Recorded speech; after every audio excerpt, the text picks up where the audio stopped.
Hello, good morning everyone. Welcome to Mommy's Tales. రోజు పొద్దున్నే టిఫిన్లోకి పల్లీల చట్నీ, అల్లపు చట్నీ, టమాటో చట్నీ తిని బోర్ కొట్టేసిందా? అందుకోసమే మీకోసం ఒక కొత్త రెసిపీ తీసుకొచ్చాను. పుల్ల పుల్లగా తీయ తీయగా ఉండే మీ నోరూరించే స్టార్ ఫ్రూట్ చట్నీ. ఇలా ఒకసారి మీరు కూడా ట్రై చేసి చూడకూడదు? 2 స్టార్ ఫ్రూట్లు శుభ్రంగా కడిగి కట్ చేసుకుని దాంట్లో ఉన్న గింజలు తీసేసి ముక్కలుగా కోసుకుని పక్కన పెట్టుకోవాలి.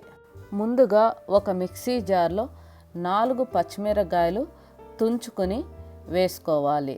1 ఇంచు అల్లం ముక్క, 1/2 టీ స్పూన్ ఉప్పు, 1/2 టీ స్పూన్ జీలకర్ర, 2 టేబుల్ స్పూన్లు పుట్నాల పప్పు, 1/2 కప్పు పచ్చి కొబ్బరి, కొంచెం కొత్తిమీర, 4 వెల్లుల్లి గబ్బాలు.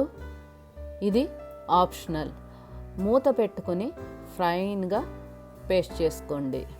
ఇందాక మనం కోసి పెట్టుకున్న స్టార్ ఫ్రూట్ ముక్కలను కూడా వేసుకుని కోర్స్గా గ్రైండ్ చేసుకుని సర్వింగ్ బౌల్లోకి ట్రాన్స్ఫర్ చేసుకోవాలి.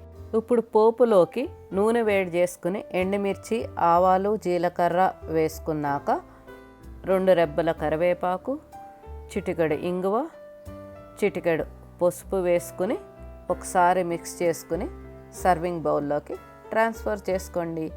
ఎమీ and tasty star fruit chutney ready అయిపోయింది. వేడివేడి దోశల్లోకి, వేడివేడి ఇడ్లీలోకి నెయ్యి వేసుకుని చట్నీ పెట్టుకుని తింటే ఎంత కమ్మగా ఉంటుందో. నచ్చిందా? ట్రై చేస్తారా? See you in the next video. Until then, bye-bye.